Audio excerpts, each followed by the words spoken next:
The rain was falling hard that night, the kind that makes the world feel colder than it already is.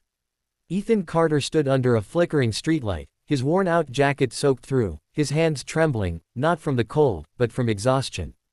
Beside him, in the back seat of his broken-down car, his 6-year-old daughter Lily slept quietly, hugging her small stuffed rabbit. Ethan looked at her through the window, his heart breaking. He had only $12 left in his pocket. And tomorrow, he had no idea how he would feed her. Ethan wasn't always like this. 3 years ago, he had a decent job as a mechanic. Life wasn't luxurious, but it was stable. His wife, Sarah, used to laugh often. Their home was small, but full of warmth. Until the accident. One rainy evening, just like this one, everything changed. Sarah never came home. After that, Ethan's world collapsed. He tried to stay strong for Lily. He worked double shifts, took any job he could find, but grief has a way of breaking even the strongest people. Eventually, he lost his job. Bills piled up. The landlord stopped being patient. And now, they were living in a car that barely started. That night, Ethan sat on the driver's seat, staring at the steering wheel. "I'm sorry, Lily," he whispered. His voice cracked. "I'm trying, I really am." Suddenly, a pair of headlights cut through the rain. A sleek black luxury car pulled up beside him. Ethan frowned. The window rolled down slowly. And then he saw her. She looked like she belonged to a completely different world. Elegant, calm, powerful. Her long dark hair rested perfectly over her shoulders. Her eyes were sharp, but there was something else in them, something soft, hidden. "I need a driver," she said simply. Ethan blinked, confused. "What?" "I said, I need a driver. Tonight." She paused, studying him. "I'll pay $5,000. Ethan thought he heard wrong.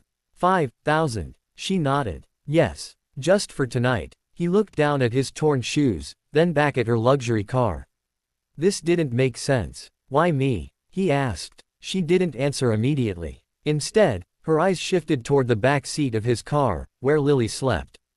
Then she looked back at him. "Because you look like someone who won't ask too many questions."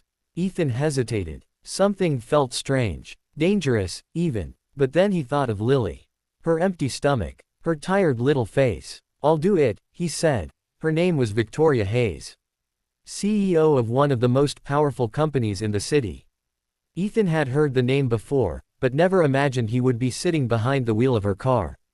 As they drove through the city, Ethan couldn't help but notice how quiet she was. Cold, almost, but not cruel. "Where are we going?" he asked. "A charity gala," she replied. Ethan almost laughed. He, a broke single father, driving into a world of millionaires and diamonds. Life really was strange. When they arrived, Ethan stepped out of the car and opened the door for her. Flashes of cameras exploded around them. People whispered, "Who is that guy?" "Her driver. He looks out of place." Ethan felt every stare, every judgment, but he stayed silent. Inside the grand hall, everything sparkled.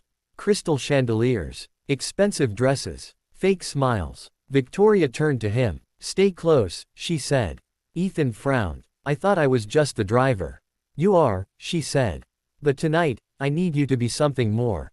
Before Ethan could react, Victoria gently took his arm. Gasps filled the room. People stared. Is she serious? Who is he? He's nobody. Ethan felt his chest tighten. "I don't belong here," he whispered. Victoria leaned closer. "Neither do most of them," she said quietly. For the first time, Ethan saw something real in her. As they walked deeper into the hall, a tall man approached them. Dressed in a perfect suit, smiling, but not kindly. "Victoria," he said, "you've finally arrived." His eyes shifted to Ethan. "And, who is this?" "Someone important," she replied calmly. The man laughed. "Important? Him." The room grew quiet. Ethan felt anger rising. But before he could speak, Victoria's voice cut through the tension. "Yes, more important than you'll ever understand."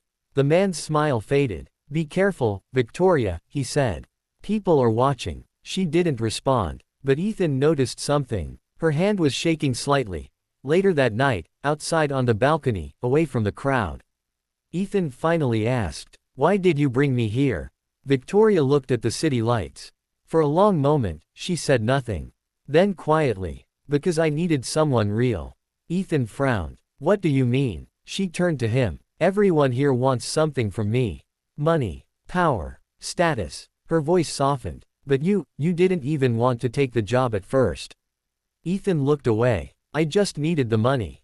She smiled slightly. At least you're honest. For the first time that night, they both felt something shift. As the night went on, Ethan noticed something strange. Victoria kept checking her phone. Her expression grew tense. Finally, she turned to him. I need you to drive somewhere else. Where? She hesitated, then said softly, to the hospital. Ethan's heart skipped. When they arrived, Victoria rushed inside. Ethan followed. In a quiet room, a young boy lay on a hospital bed. Weak, pale, barely conscious. Ethan froze. Who is he? Victoria's voice broke. My son. Ethan was stunned. You have a son. She nodded. He's been sick for years. Rare condition. No cure, only treatment. Her eyes filled with tears. I built everything, all of this, just to save him. Ethan looked at her differently now. Not as a powerful CEO, but as a mother. Victoria turned to Ethan.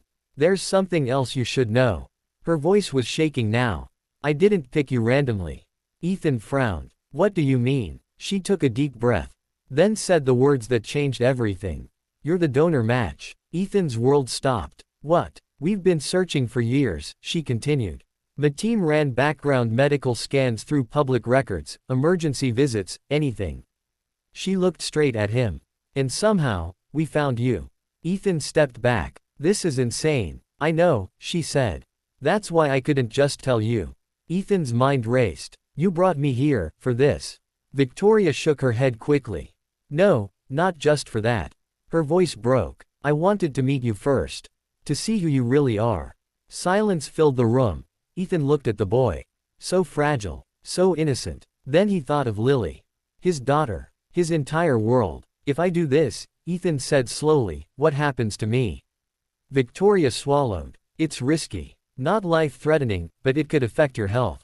Ethan closed his eyes. One life. For another. I need time, he whispered. That night, back in his car. Ethan watched Lily sleep. Her small hand held his finger tightly. Daddy, she murmured softly. Don't go. Ethan broke down. Tears fell silently. How could he risk leaving her alone? But how could he let another child die? The next morning, he made his choice. ACT-11, sacrifice. Ethan walked into the hospital.